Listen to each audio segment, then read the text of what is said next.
Olá, gente, satisfação imensa voltar aqui ao nosso IGTV, ao nosso canal no YouTube, a nossa página no Facebook, para conversar com vocês sobre a nova lei de licitações. Bem, o tema que eu escolhi para a gente bater um papo hoje é sobre contratação direta por inexigibilidade de licitação. E todos vocês já sabem que a polêmica que está no ar é em relação à necessidade de que o serviço técnico especializado a ser contratado por inexigibilidade tem de ser singular ou não. Ou seja, a verdade é, o artigo 25, inciso 2 da Lei 8.666 diz que essa contratação direta do serviço técnico especializado só pode ocorrer se o serviço for singular, ou seja, é aquele serviço que não é corriqueiro, ordinário. É um serviço, e essa foi a interpretação que ficou consagrada no âmbito da jurisprudência dos tribunais, especialmente do Tribunal de Contas. Serviço singular seria aquele serviço dotado de uma certa particularidade, de uma certa complexidade, que autorizava que a administração buscasse no mercado um profissional dotado de uma alta qualificação, né? Buscasse ali o notório especialista.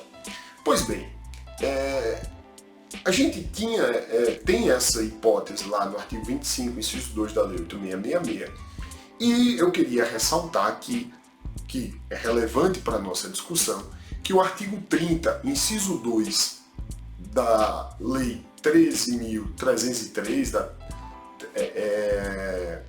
da 13.303 de 2016, a Lei das Estatais, ele também já traz essa hipótese, né, de contratação de serviço técnico especializado no artigo 30, inciso 2, sem prever o requisito da singularidade.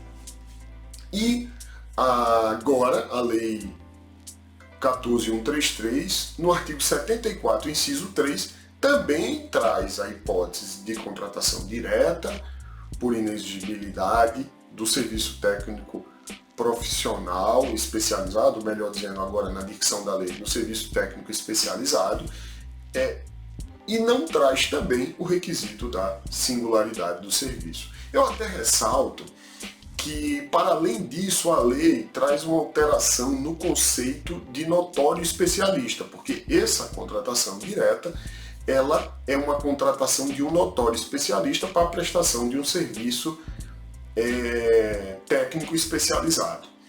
A lei diz que é um serviço técnico especializado, predominantemente intelectual. É isso que a lei coloca.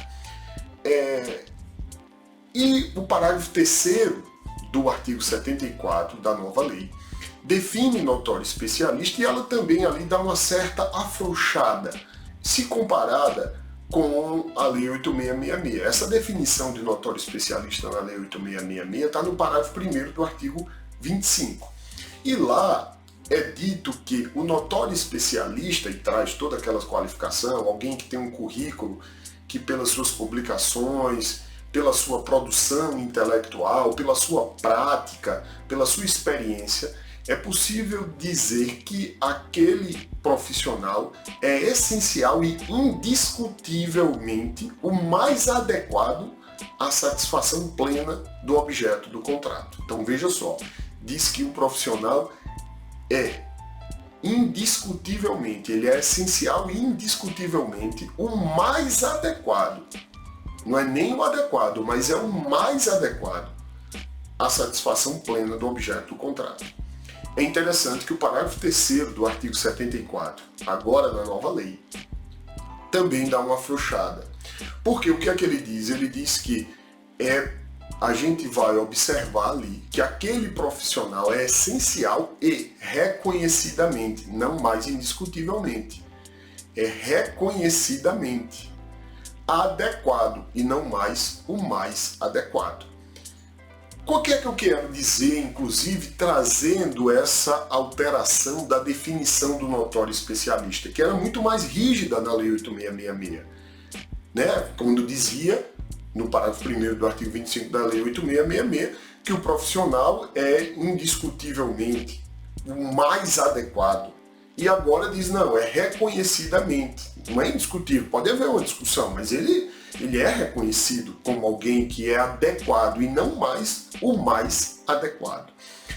Porque talvez, e esse é o ponto que eu acho que a gente deve parar para refletir, é que essa singularidade foi retirada também no intuito de deixar de haver um controle tão rígido como existe no âmbito da Lei 8666 diante dessa hipótese de contratação direta por inexigibilidade. Alguém poderia já estar imaginando que eu aqui então estou achando que essa contratação direta prescinde da singularidade do serviço a ser prestado. E não é isso. Eu até acho, e aí algumas pessoas dizem, olha, se a lei tirou, então é porque o legislador não quer mais que esse requisito seja exigido. Mas eu também posso entender que o legislador entende que aquele requisito só causa burburinho, só causa ruído na interpretação da lei e que ele é implícito. E por isso eu vou retirar. E por que seria implícito? Ora, porque eu vou contratar um notório especialista. Se você vai contratar um notório especialista, parece-me óbvio que é para um serviço entre aqueles que estão ali elencados no inciso 3 do artigo 74, é um serviço que demanda, de fato, um profissional que está para além da capacidade que um procedimento licitatório tem para oferecer à administração. Ou seja, o procedimento licitatório não consegue alcançar aquele profissional na seleção. Seria uma seleção muito rígida. E por isso, e até vamos lembrar, por isso até que aí é concedida à administração uma certa discricionariedade na escolha desse profissional. Agora, se eu quero um profissional dessa envergadura, não parece-me que deva ser para um serviço corriqueiro, ordinário.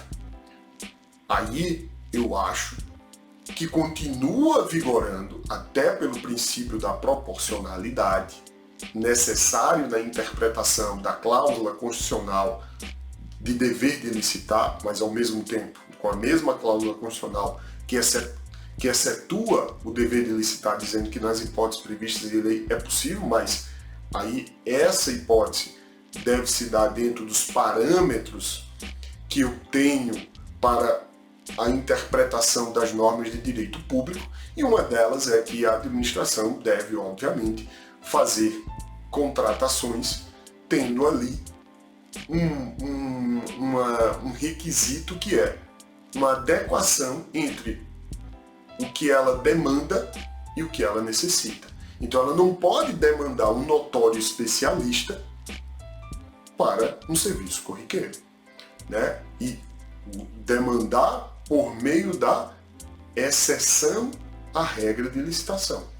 E aí, eu gostei muito de um texto escrito pelo professor Joel Menezes Niebuhr, publicado no blog da Zenit, em que ele coloca lá que essa proporcionalidade entre o serviço e o notório especialista deve ser observada, porque não faria sentido que a administração venha a fazer uma contratação de alguém dessa envergadura para um serviço corriqueiro. Além disso, é outra colocação que o professor Joel e eu aqui endosso a sua visão, é de que nesse caso, o que nós vamos observar é que o inciso 3 ele deve ser interpretado em conjunto com o caput do artigo 74, que diz que há inexigibilidade quando há inviabilidade de competição.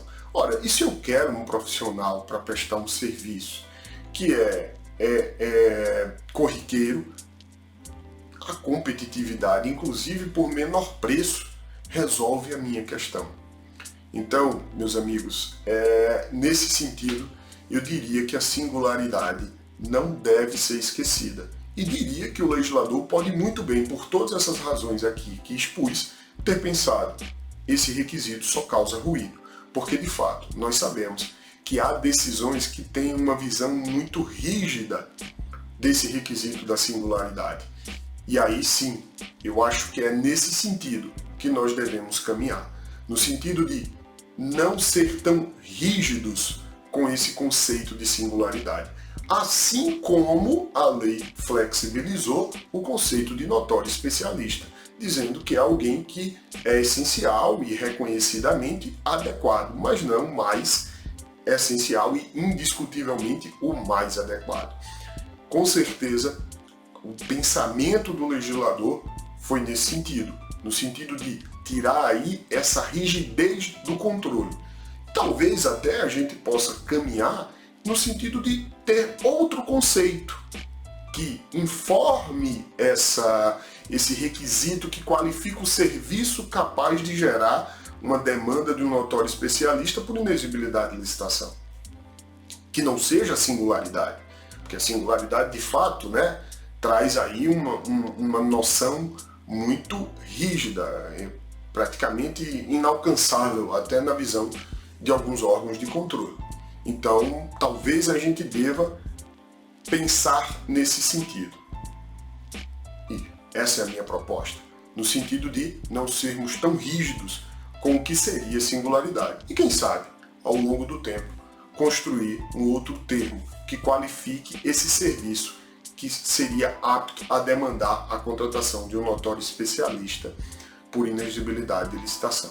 Ressalto que o Tribunal de Contas da União, no Acórdão 2761 de 2020 do plenário, já decidiu em relação à lei das estatais, que não conta lá no artigo 30, inciso 2, com a previsão da singularidade para a contratação do serviço técnico especializado, ele já decidiu que sim, nesse acórdão 2761 de 2020, o Tribunal de Contas da União já decidiu que cabe sim a singularidade como requisito para essa contratação. É isso, meus amigos, vamos em frente, forte abraço, prazer imenso poder mais uma vez debater com vocês temas relacionados à nova lei de licitações e contratos. Até a próxima.